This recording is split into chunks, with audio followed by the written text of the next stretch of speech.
Welcome to Whatever Works, our unique fortnightly podcast in which we talk about whatever works in our lives and in the lives of our community members. Find us at whateverworks.works. And why not join our community? Simply search for Whatever Works at MeWe.com and get stuck in. What? Hang on. I'm going to check the show notes again. Now that you've said that I've done that one before, I'm going to double check that I haven't. It's not in the show notes for the last show, definitely. In that case, save it up, and the dear listeners will enjoy it when it comes. Hello, everyone. Yeah. Hello. I put an item in the show later on, which we'll come to, and Aidan swears blind we did it on the last show, but I can't find it anywhere. So if it's, I'll tell you what, I'll do it quickly just in case. Hello, everyone, and welcome to Whatever Works. Me and Aidan are here once again on this sunny North Wales day, and I'm guessing sunny Hertfordshire day too. Indeed, yes, indeed. It's show 240, and it is Monday the 27th of April. And things are going quite well at the moment, so I thought we would shift the thing back from monthly to kind of 3 weekly and see how we get on with that again. And so far, it's quite good. We've got quite a lot of content. Whateverworks.works is our website. You know what? This show moves back and forth faster than a steam engine's piston, doesn't it? I mean, 3 weeks, Indeed. 2 weeks, 1 week, a month, half a month, 2 weeks, 3 weeks. Up and down like a horse draws. AidanBell.com is where you'll find Aidan. TedSalmon.com is where you'll find me and all that I do. But I thought I would, at the top of the show, I'll put a big reminder in to people about my Amazon affiliate link, because we can no longer do, I wonder who bought it.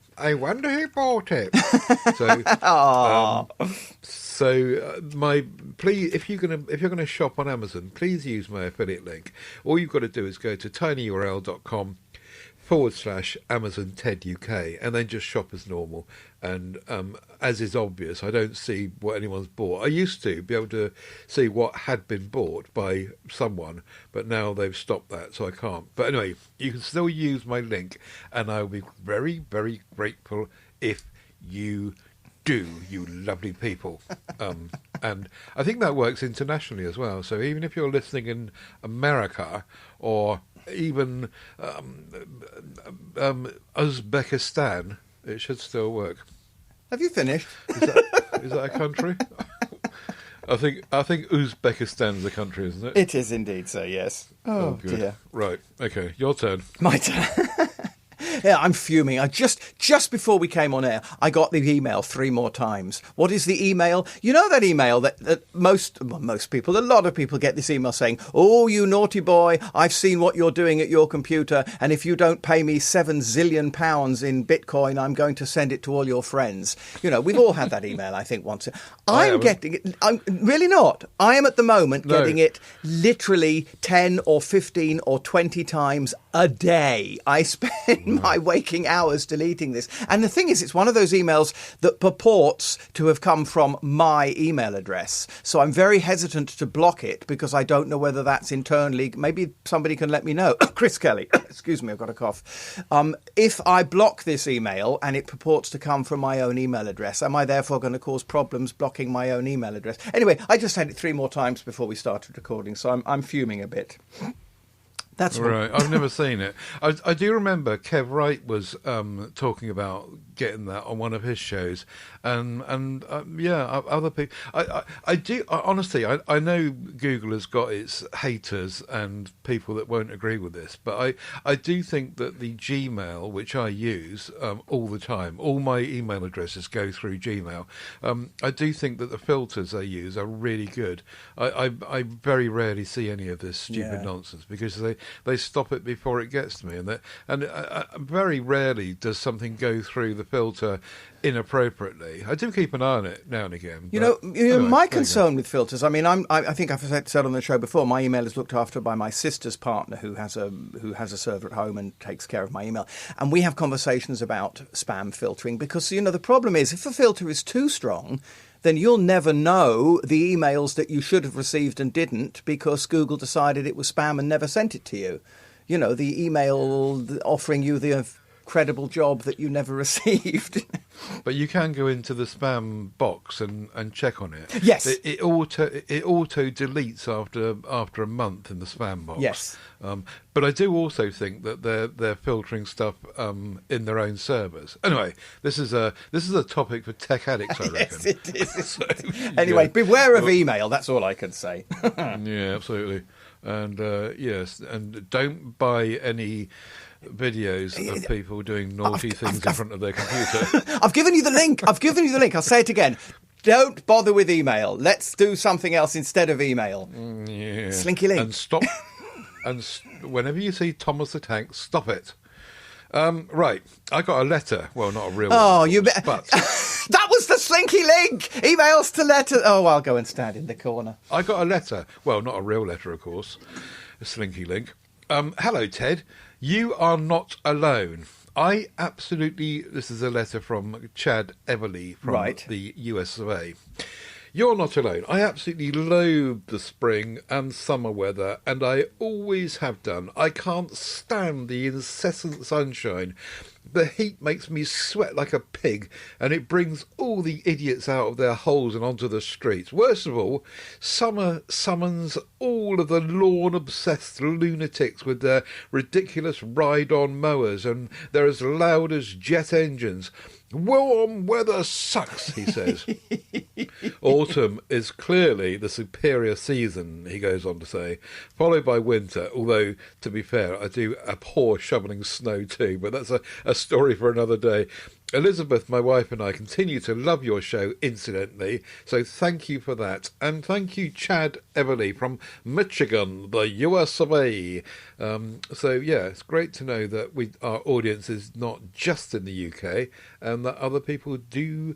Anyway, talking of heat and his agreement with me, I've been getting serious hay fever lately. I know that the pollen count is high. To be fair, it is. It's advertised as such, but I don't usually suffer with hay fever.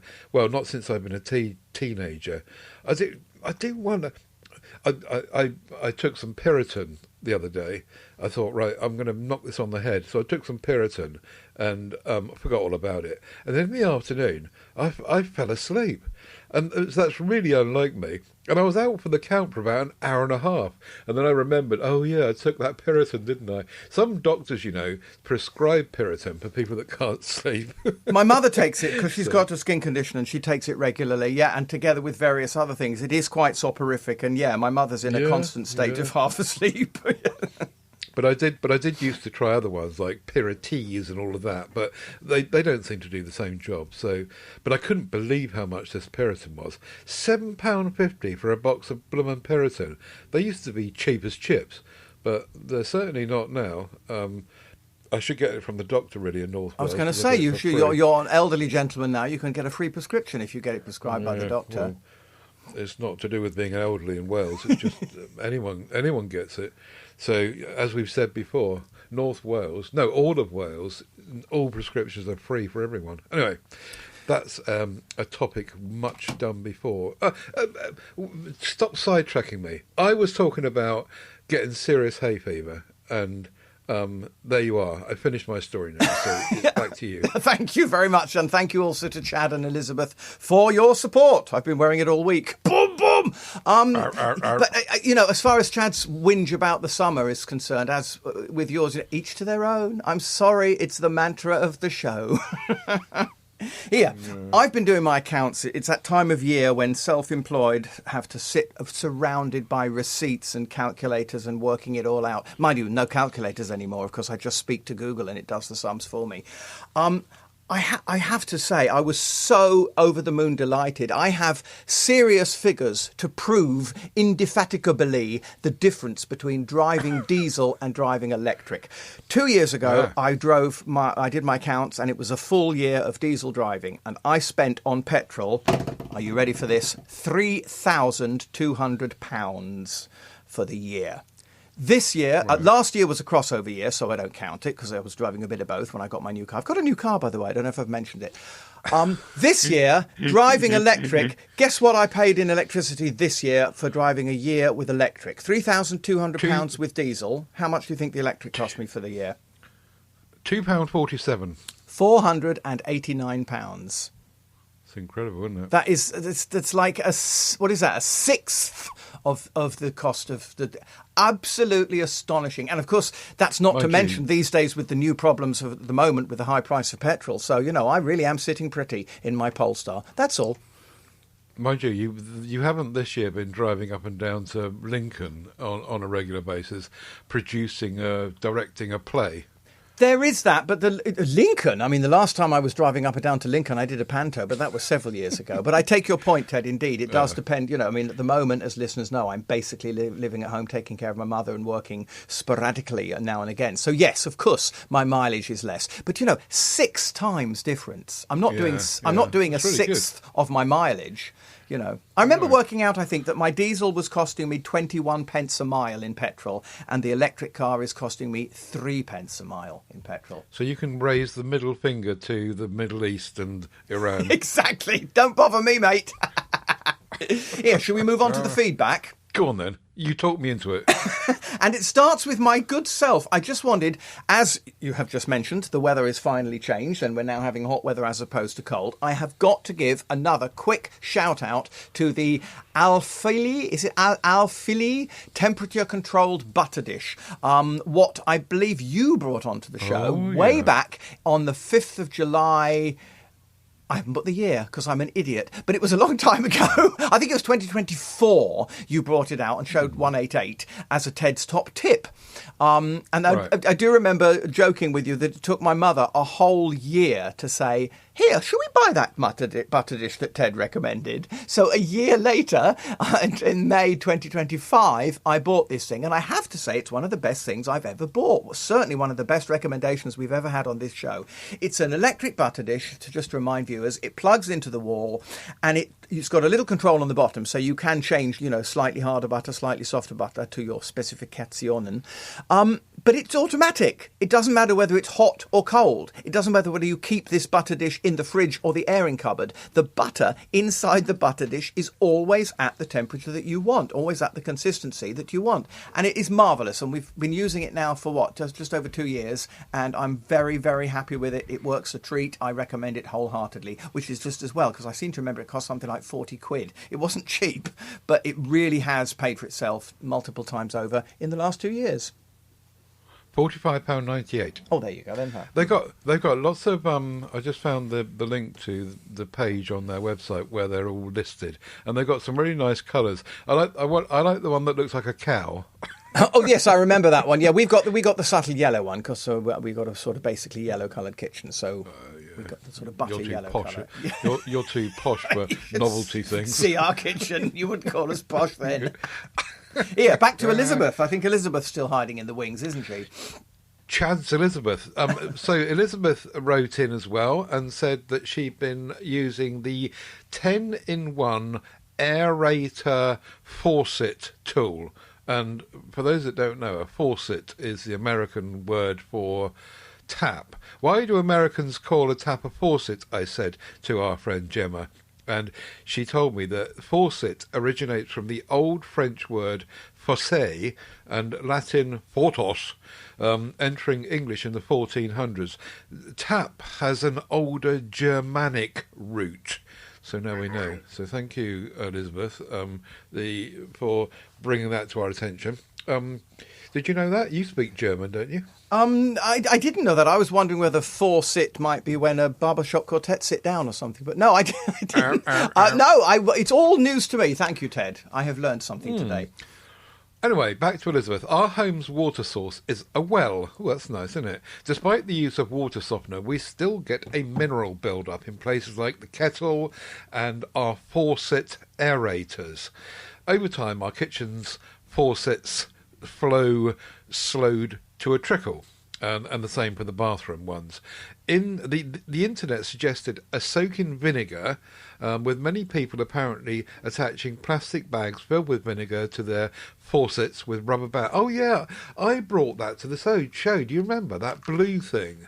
And it was only about a quid or something on Amazon, and it's like a little balloon. And Yes, I do remember Sure that. enough, you stick it over the end of your tap and then put some vinegar in it. Yes. Right. So let's see what she says about that. This sounded like a messy hassle. So, well, it was, yeah. So we purchased this thing from Amazon instead. It works for multiple aerator sizes and interfaces, allowing the user to remove the aerator and clean out any gunk that is built up. Once removed, we simply drop our aerators into a cup of vinegar for an hour or so, tidying them up with a small cleaning brush, and then use the tool to tighten them back into place. After cleaning, the faucets feel like fire hoses. Since likely to get stopped up again eventually, we feel much better knowing this tool is in our toolbox. Thanks anyway for the show, joining the cheers of Chad, and again, thanks from Michigan, USA. It's lovely to have Elizabeth and Chad in the mix. You're very welcome, and it's great to hear what's going on in your neck of the woods, or neck of the planet. Absolutely. Thank you very much indeed. I've got one. I missed the IKEA. I missed out on the IKEA-centric show we did a couple of shows ago, where it seemed that every second item was an IKEA item. I should have brought then to the show something that I bought my mother from IKEA not too long ago. One of their silly names, Tranared. It's an armrest for a sofa or for a lazy boy chair, for, a big chair that's got a big wide sofa. This is a tiny little table that sits on that arm with little metal pieces that support it on either side. I bought it on spec for my mum because I thought she'd like it at 15 quid, and she does, and she gets on very, very well with it. It sits on the side of her, and it's very secure. I mean, she'll put her glass of wine on it, darling, or a cup of water, and there's no worry about it falling over or, toppling over the table. The table is good and solid and does a good job, as most things from IKEA do. And as I say, 15 quid. If you need a small table on the side of your chair where you're sitting because you're too lazy to get up and use the real one, I recommend it. The only observation I've got of this really is that you really need to have a very square-looking arm of your chair. Oh, yes. They wouldn't. That there's no way that would go onto my sofa or to my armchair. It needs to be a very kind of square, solid, upright arm. Oh yeah, definitely. It won't. It's no good for squishy armrests. Yes, it's as you say. No. It's got to be this good solid. But I mean, quite a lot of pieces of furniture do now have that kind of armrest. As what we do. So yeah. Fair enough. Okay, Gareth Williams is next on the U Green Studio Plus headphones. Not too long ago, I was looking for a pair of small on-ear Bluetooth headphones that did the job well, but also had some visual appeal. Various options were discussed on MeWe, and my thanks to all of those people doing that, after which I eventually settled on the U Green Studio Plus. I picked these up from Amazon, and they were under 24 quid. I'm so far very pleased with them. They're very comfortable, and I don't notice I'm wearing them. Sound quality meets my needs, although the noise cancelling simply doesn't work because they're on-ear ones and not over-ear ones. No, I disagree. It's because they're 24 quid. Come on. I mean, I've got the Sony over-ear ones that cost an arm and a leg and are absolutely stupendous. So, I mean, sorry, not to in any way knock the choice. I think they're lovely headphones, but I think that's why they don't work. Carry on, Ted. I don't know, because some even outer earbuds offer noise cancelling now, and they reckon that they work. I'm not sure that the fact that they're over-ear ones and don't cover the whole of your ear should necessarily, in 2026, exclude ANC working properly. Anyway, it's debatable. I do take both sides of the points here.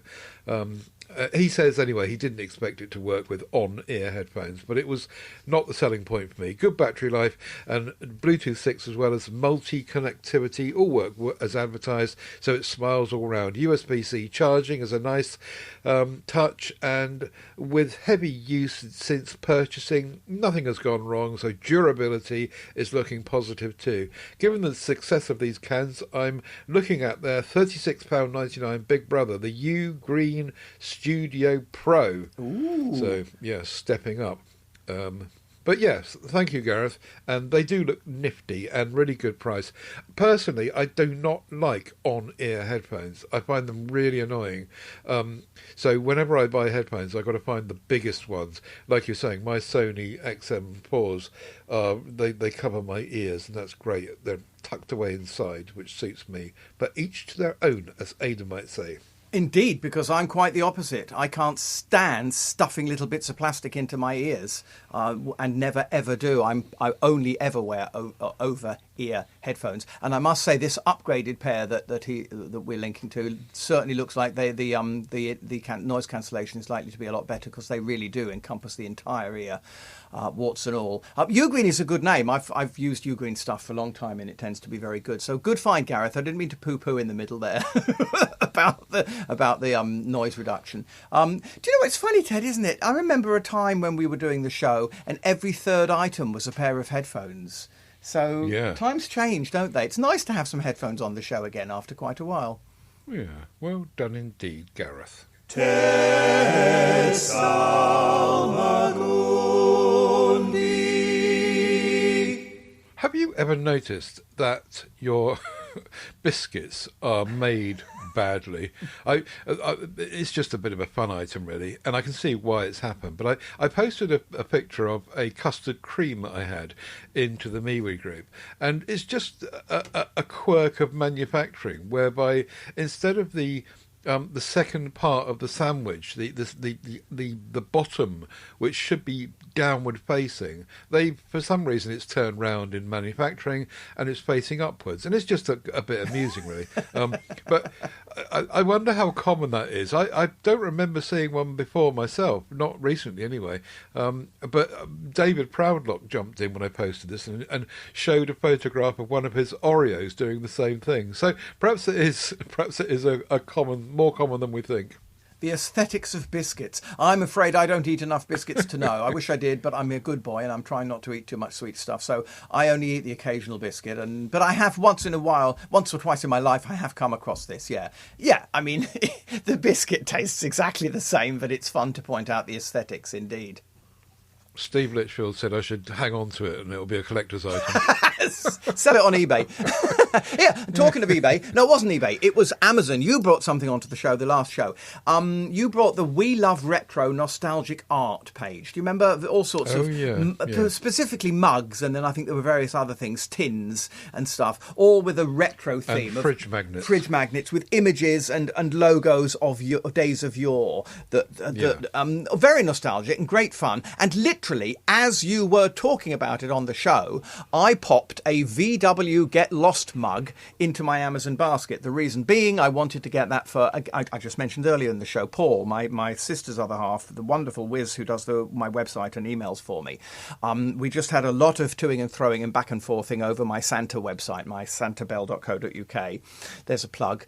And so he's very keen on the old VW camper vans. And so I found one that says Get Lost. And I thought that's what he'll think every time I contact him about the website. So that's the perfect one. So I bought it, and I just wanted to say it arrived quickly and in good condition. And not only that, very well packed, which is good because I've got to get it to Paul in Cyprus somehow. So I'm very glad it's in a good sturdy box. Of course, I opened it up and had a quick peek, and it's really lovely mug, beautifully made, very good condition, nice aesthetic, nice good. What's the word we used to use? Heft. There's a heft to it that makes you think, yes, this is a proper product. So a very good call, Ted, for which I thank you, and I'm sure Paul will too when I finally get this mug to Cyprus. Yeah, you might remember my brother-in-law wanted one for his birthday, and he got the Norton one. It was something to do with motorbiking anyway. Yes. And he said similar things, as covered, as you say, on the show previously. Excellent. So I'm glad. I should have to get myself one, I think. Right, the nonsense of clock changing is next, and I discovered that China have got it right. Instead of changing their poxy clocks all over the place twice a year, like the rest of everyone else seems to do, they just have a single time zone. So China geographically spans 5 time zones from +5 to +9, yet officially they just follow the one stuck in the middle there, known as Beijing time. The single time zone was adopted in 1949 after the establishment of the People's Republic of China. With around 94% of China's population living in the east of the country, the difference between the correct time and Beijing time isn't that noticeable for the majority. And I'll put a link to an article I discovered about time zone quirks around the world, which is an interesting little read for anyone that is wanting something to have a look at when they've got their copy in their hand. But yeah, I that's a great idea, I think. You know, forget about this stupid clock changing, one time zone, and stick with it forever. Gone. Yeah, it's a much excuse me, it's a much debated topic. I mean, it's all to do with farmers complaining, oh yes, but we have to go to work in the dark, or well, no, just go to work an hour later then. When yeah, exactly. Yeah, I think in this country we try to change the world to fit the clock, whereas we change the clock to fit the world. Sorry, whereas China are simply changing the world to fit the clock and just living with it. And if it's getting dark at 5 o'clock or 7 o'clock, who cares? You can still do the same things that absolutely. you did. If you end up going to bed, agree. Yeah, and if you end up going to bed at 2 o'clock in the morning, well, that's fine. That's just what you do. Yeah. I kind of agree. Aidan, we agree on We something. agree. Good. We need a fanfare. We need a jingle for the moments when we actually agreed. And da-da-da-da-da-da. Here, you'll agree with this too. I inadvertently tricked Amazon the other week. It's absolutely unintentional. There was no malice. I quite innocently did this. I went onto Amazon and bought some vitamin tablets. And as far as I remember, the price was something like £20, something or other. But if you take out their, repeat prescription every second month or whatever you choose, it's £18 for the product. And I never do that because I don't want to get stuck in some sort of loop of having to pay for something I don't want repeatedly. So I chose the £20 option, ordered it, that was done. After I placed the order, I realised I'd been a complete wally and I'd clicked the wrong button, and I had in fact selected the cheaper price for the subscription. So I panicked. I said, Gemini, what should I do? And Gemini said, well, just go on and cancel the prescription. So I went on and I cancelled the prescription. And I thought, oh, well, I'll have to pay another couple of quid now. But no, the day or two later, the vitamins arrived at £18. And since that point, there has been no adjustment to what I paid. So there's your trick, folks. Take out a subscription and pay for the subscription price and then cancel the subscription. And at least in my case, the price didn't change accordingly. Yeah, that does work. Absolutely. The only negative side that used to be the case, and I don't know if it still is because I haven't tested it lately, is that when you cancel a subscription like you have, it counts as a return.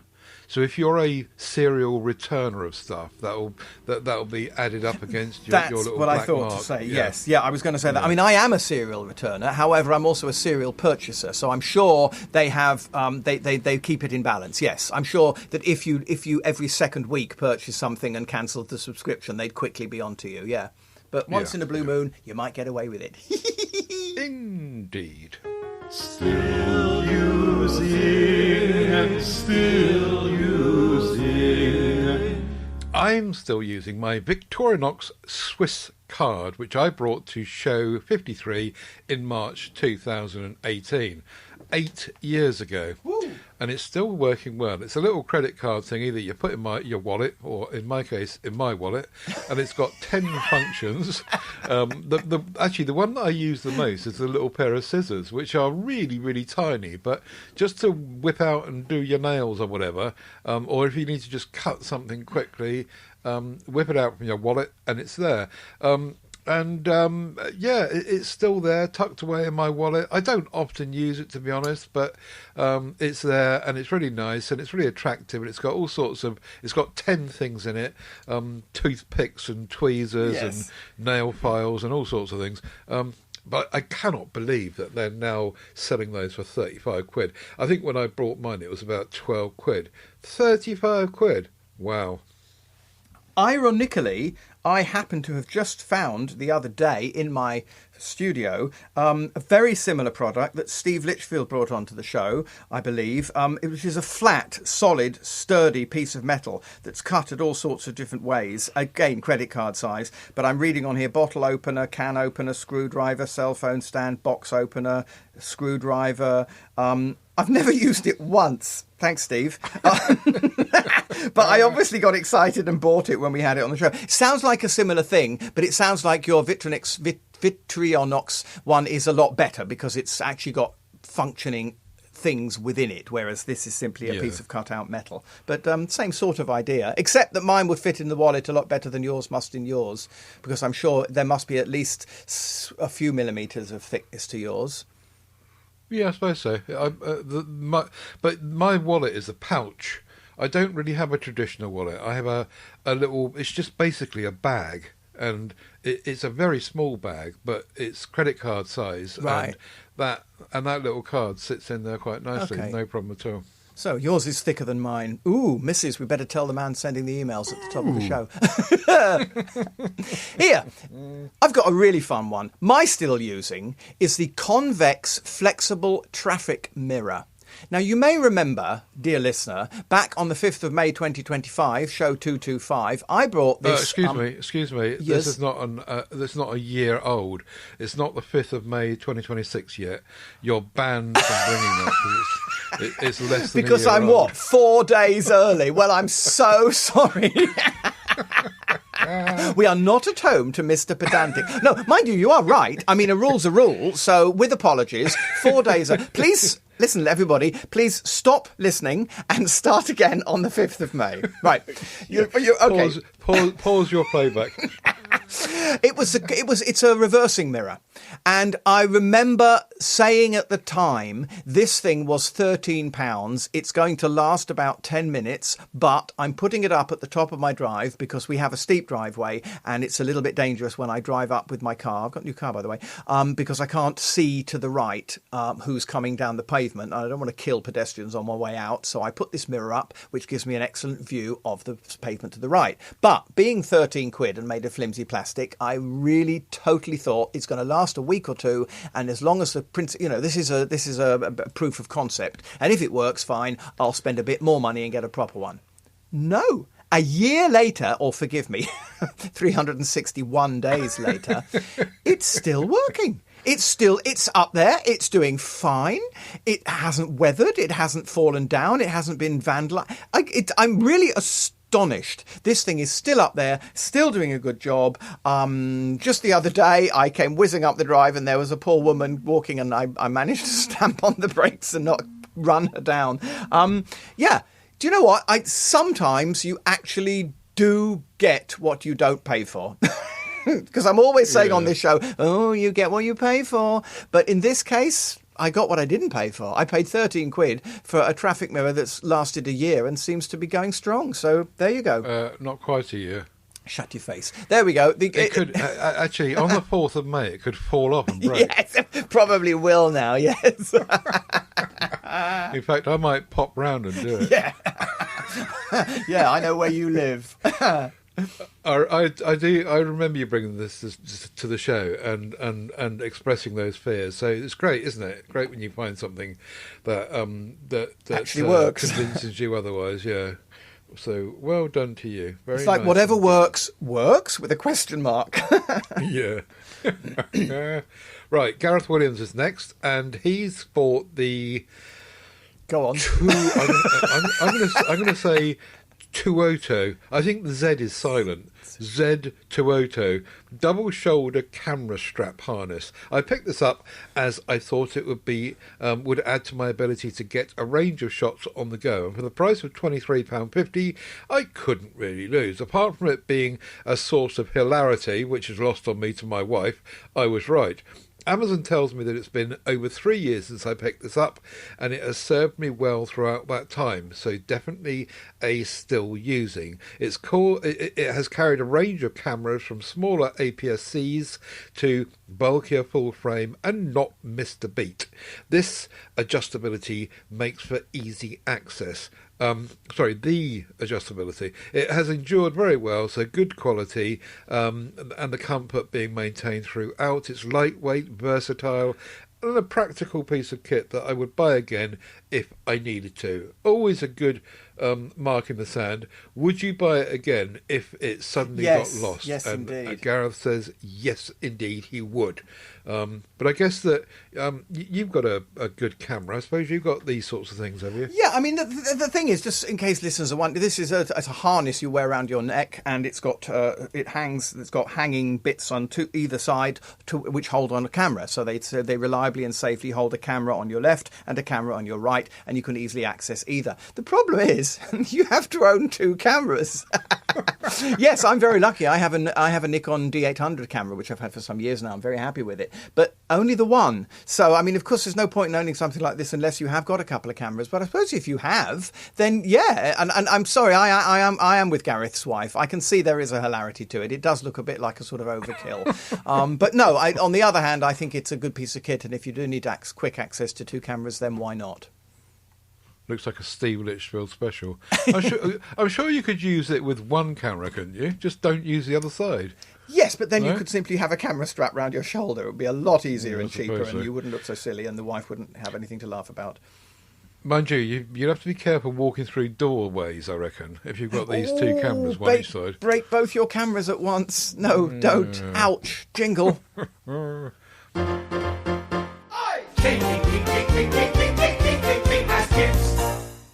I'm going to bring to the show Handcraft Blends Eucalyptus Essential Oil. Oh, love. Now, the reason is because over the years, since time immemorial, I've been buying Olbus oil in order to keep my sinuses clear, and it's got stupidly expensive Olbus oil. Mm-hmm. So £7 for a 30ml bottle. So I threw the subject at Gemma, and I said, right, I'm fed up with paying this stupid price for Olbus oil.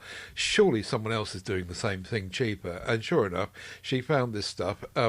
So it's 118 mils for £8.49. So £1.50 more, but you get almost 4 times as much as the 30ml bottle of Olbus oil.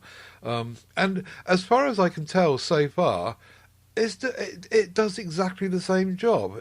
Now, the ingredients in Olbus oil are different. If you look through what's in it, there are differences. But I think that the main ingredients that keeps the sinuses clear are the eucalyptus ones. Yes, and that just does the job. It just works perfectly well. Now, the way that I use it, which is probably not very advisable for most people, is that I dribble it onto the front of my T-shirt around my sternum. And I find that works really well for me. The reason I'm hesitating to recommend that is because if you're not careful, it can stain your clothing. Now, I found with the colour of clothing, mostly black that I wear, it doesn't do that.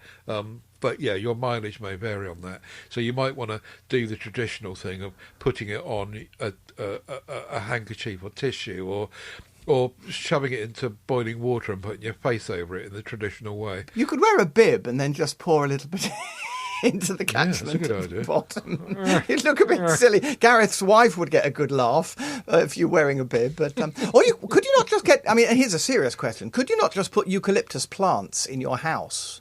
Would that not have a similar effect?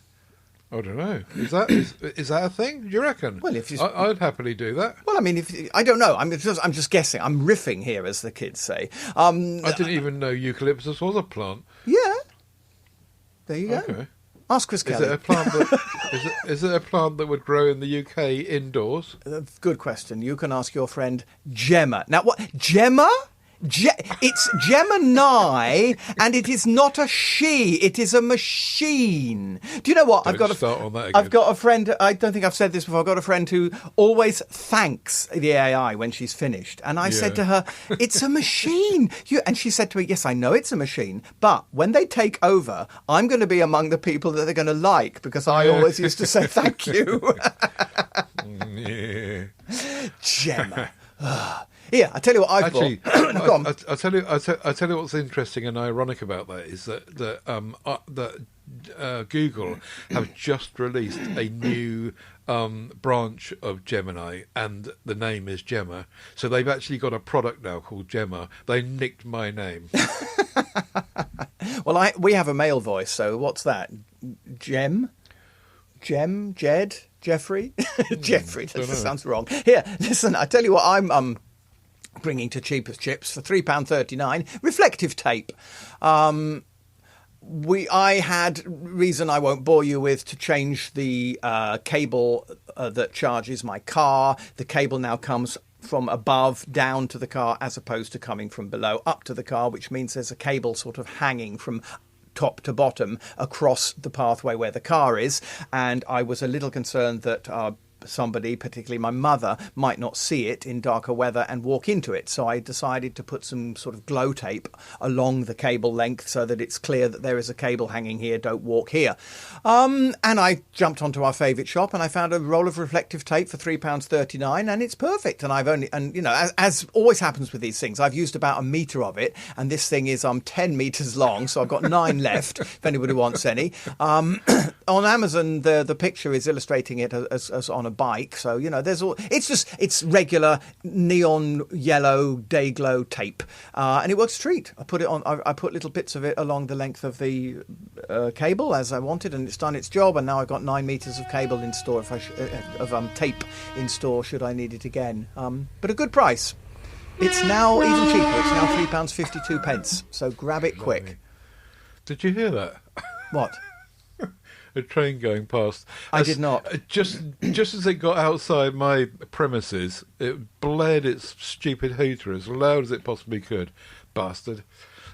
Right. So were you listening to a word I said, or were you more interested in your childhood love of steam trains?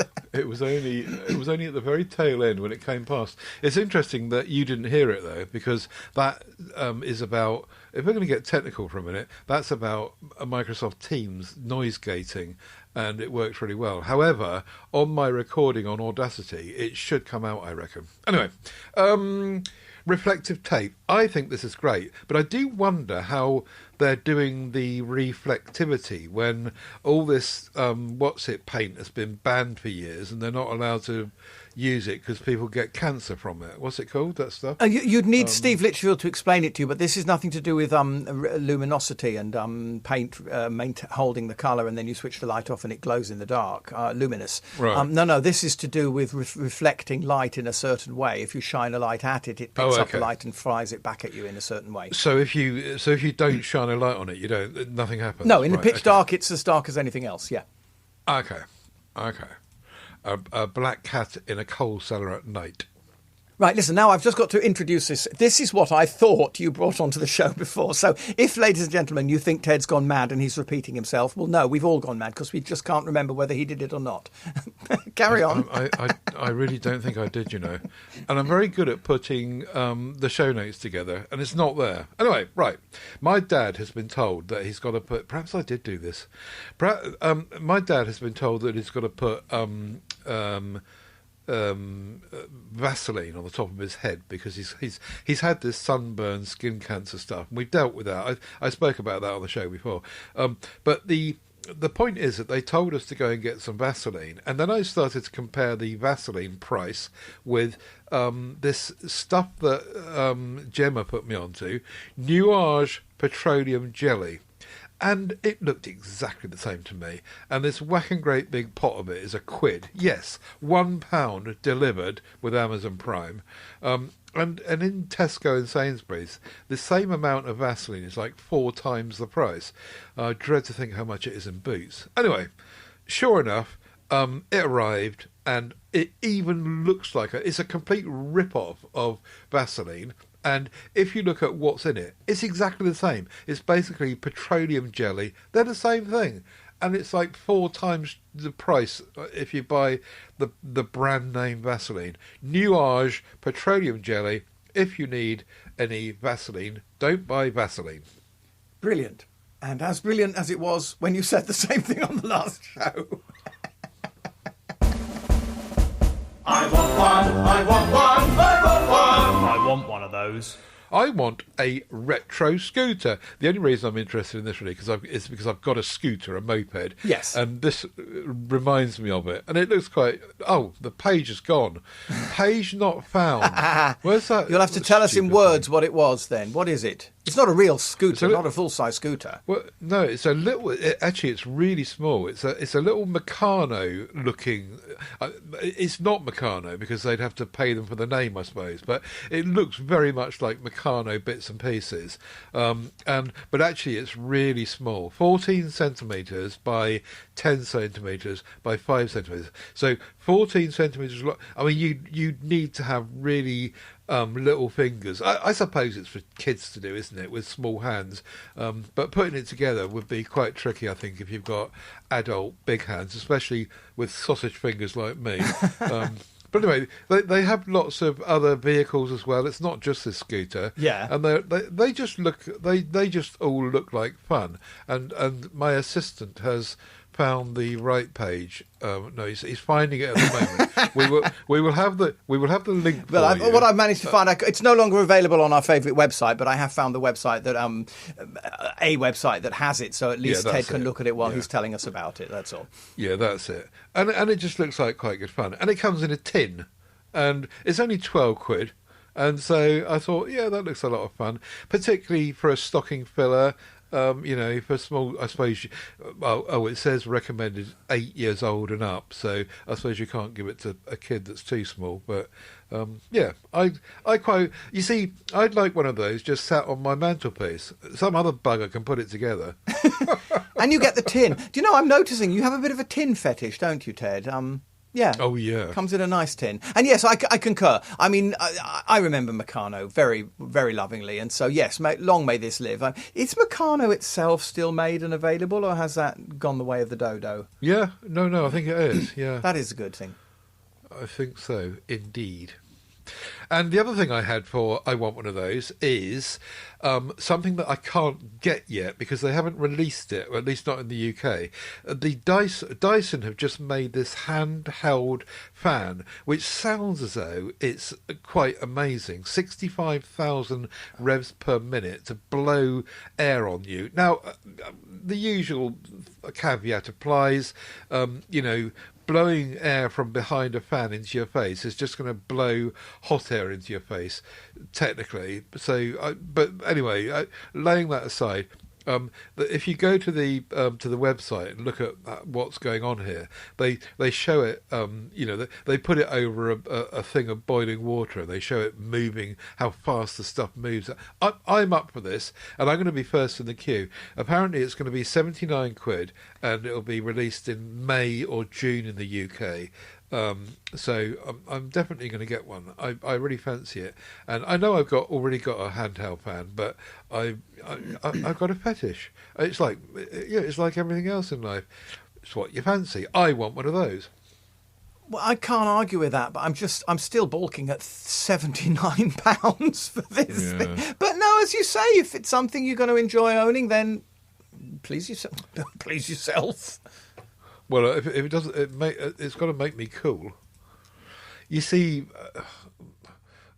let's save that for when the hot weather's really here, shall we? Whatever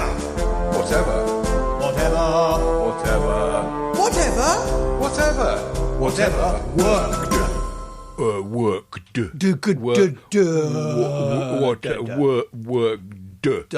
Right, you can go first. This is show 91, September 2019. Your turn. I'm going to do a Ted Salmon and put two things in when I'm only supposed to put one, because they're quick. I spotted two things in this show that rang a quick bell with me. The first was the 800 lumens head torch, which I've mentioned several times on the show, so I'll keep it quick. It's something Steve Litchfield brought to the show. £6, that's the thing I've always remembered. It's the most extraordinarily brilliant, cheap and cheerful head torch. Did in the past tense a fantastic job for £6.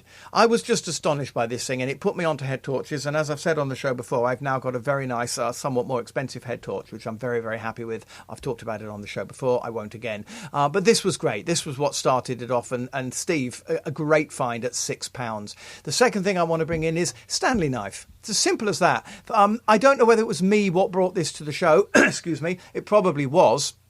It's selling at £3.96 now, and it's nothing but a Stanley knife. The original blade. You've got all these fancy cutting knives and this, that, and the other these days. But I remember, inheriting the idea of Stanley and inheriting a Stanley from my father, who probably got one from his father. And it's just, it's the cutting blade and the tool to keep in your garage if you need to quickly razor something. And so that was worth a mention as well. That was my two. I used to be really frightened of Stanley knives. Me too. I hate handling them because the blades are so stupidly sharp. Yes. That you've only got to touch it and it's through your Yeah. skin. I used to be really frightened of touching the things. There's a later one I got that's a retractable that actually had a little slider, so you could actually retract the blade, which was a lot safer than the original one. Yeah. Yeah. Anyway, there you go. The late Judge Barton, I was focusing in on here, who brought to the show a Rolson precision screwdriver set, which actually, we've done loads of these on the show. This one actually looks quite nifty and neat, and it's got loads of little screwdrivers on it, and it's got a lapel pocket. This is the one that looks like a pen, and all the little heads are sitting inside it. Yeah. Yes, okay. Exactly. So that's a nice little one. But I did also, while I was researching this, I did find this other one called the Mudder. The Mudder. And this one looks equally nifty, and also it's got a pen clip thingy for your pocket, and all the things are inside it. And yeah, it looks really... It looks like a slightly modern version of Ian's one, which he brought to the show. But either will do. And that's what I remember from that show in 2019. Wunderbar.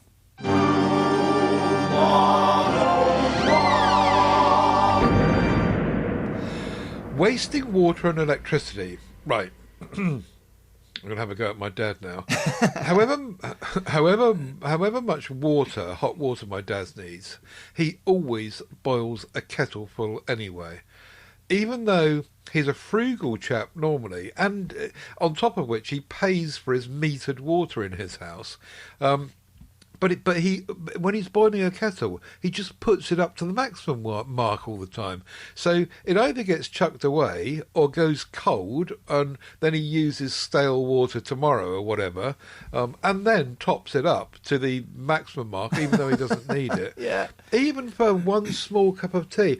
And I've worked in the care industry, as you know, and I've worked with older people, and it always seems to be people of his generation. And I can't quite work out why, but it always seems to be people who are older that do this. And what they do also, I've noticed, is that when they finished using the kettle, they fill it up again and put it in place, ready for it to be used the next time. So the water that's in it, whenever you go to the kettle, is stale and yesterday's water, possibly. I remember doing that. I remember somehow getting into that habit as a child. I was a teenager that I used to do that. Yes. Yeah, and I've noticed this with older people.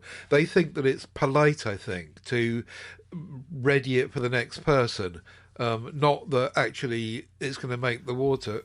I tell you why I did it. I know why I did it. I did it because I was afeared that somebody would boil the kettle and there'd be no water in, and it would boil dry. So I always used to put water in as a safety feature because I'm so paranoid. But this whole wasting water and electricity thing also goes through to the dishwasher, because my dad will, and I've said this to him, so I'm not talking behind his back. He puts the dishwasher on when it's a quarter full. Oh no! And I say to him, Dad, you're killing the planet here. Well, you don't need to put it on when it's a quarter full. I know there's only you in the house now, so it takes a long time to fill up. But you've got cupboards full of crockery and cutlery. Yes. But it seems to be a thing about tidying up and putting things in their place and everything. As soon as he can get all the crockery and cutlery back in the cupboards and the dishwasher empty, that's him happy. He's not happy with it being half full or quarter full and sitting there, and it plays on his mind that there's... anyway, I just don't get this whole wasting water and electricity. Yeah, Ahmed Bibas came into the conversation and said people don't realise how power-hungry kettles can be, especially if they're drinking multiple cups of tea per day and using more water than they need per boiling cycle, as you just explained. So yes, it all adds up, he says. Likewise, I only boil what I need, but I drink 5 cups of coffee per day, so I'm probably probably doing nothing to save the planet. Yeah. Chris Clayton also said, I pour the water into my cup and then pour that water into the kettle and boil the perfect amount for my drink. Probably because it's quicker, he says. But yes, that's very sensible, Chris. Well done. Now, I totally concur. I don't for a second condone wasting water. I don't condone waste of any kind. So I totally agree with this post. However, I did want to play devil's advocate. So I asked Gemini for a cost estimate. Yeah. And Gemini told me that the average cost of boiling half a litre of water, 500 millilitre, in the UK during the daytime is 2p. So that's not to, as I say, we should be taking great care of waste, but 2p for half a litre, it's not really a bank breaker, is it? That's the kind of argument my mum used to have. My late mum used to have when she was peeling vegetables, because she would just lob off great big bits of potato and use a knife. And I said to Mum, why don't you use a potato peeler? That's so you're chucking away loads of the vegetable. But she said, well, there was a time when I could when I would have done that, but nowadays I can afford. We're not hard up for money. I can afford to not have to bother. Yeah, no, it's like that mentality. It's like, every little helps. Look after the pennies, and the pounds will look after themselves, and all that. So even though Jemima, that's her new name. Google have nicked Gemma from me. I'm going with Jemima now. Okay. Even though Jemima says it's 2p, well, 2p over a year every time is a lot, isn't it? How much is a pint of beer, roughly? It depends where you live. Someone was telling me the other day they paid £10 for a pint in London, but in the north of England, you can it's like between 3 and 4 quid. So that means you could, for one pint of beer, you could boil 200 kettles.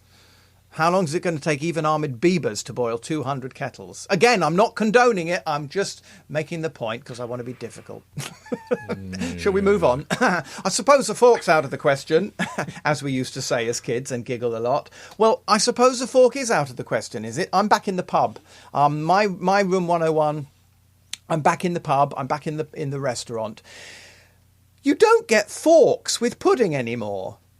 What happened? I mean, my whole childhood and most of my adult life, if you go into any kind of restaurant, I'm talking upper class and the greasy spoons. You go into a restaurant or pub or anywhere and you order a dessert, you get a spoon and a fork. That was normal for decades. All of a sudden, you only get a spoon. And now, as you know, I go out with my mother occasionally, and we quite often eat at a pub or a restaurant, and I am forever having to say, could we have a fork, please, for my mother.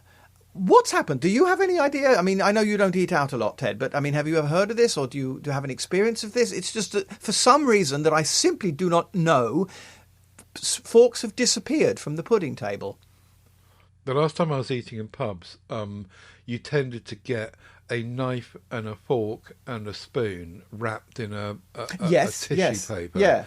And they would just put it down on the table. In the old days, you're quite right. The table would be laid with, at the top of your plate, you'd have a left-facing spoon, and underneath it a right-facing fork. Yeah. And those two things would be for your pudding, whatever you decided to have.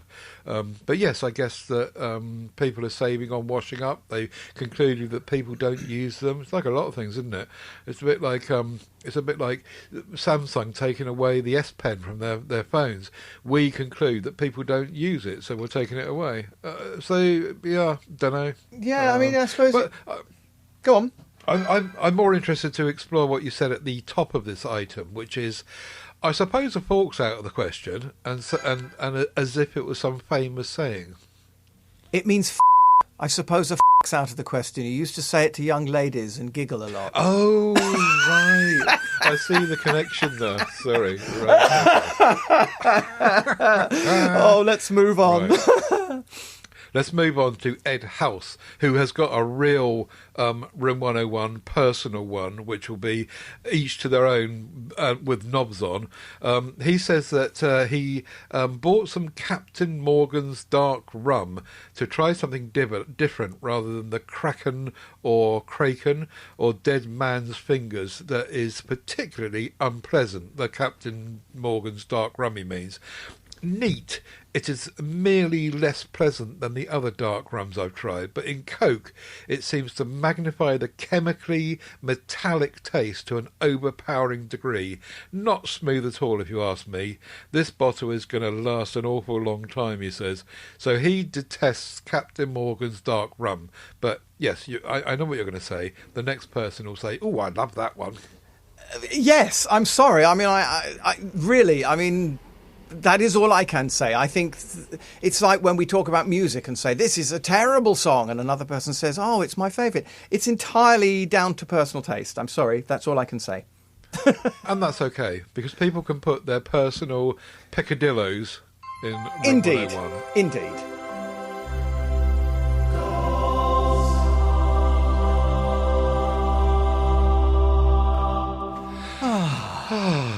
And now the personal unpick. What's the opposite of a picadillo? I've got it. My goodness.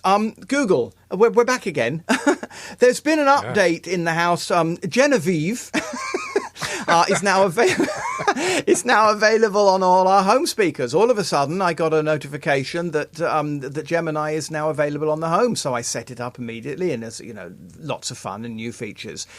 I want to give Google a gold star for the following reason. It popped up saying you have now signed up to the free Home Premium.